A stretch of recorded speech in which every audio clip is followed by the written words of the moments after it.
ini बहुत dulu tuh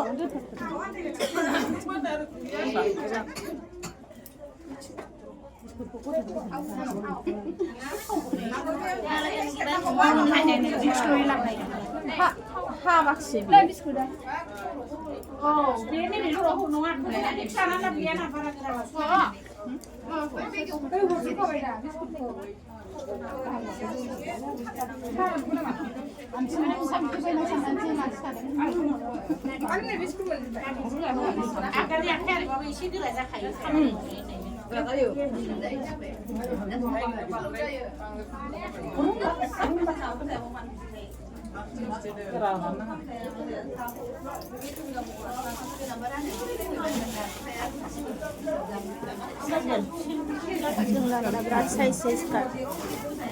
Cai mình là ngân đi khắp rồi hả? Đâu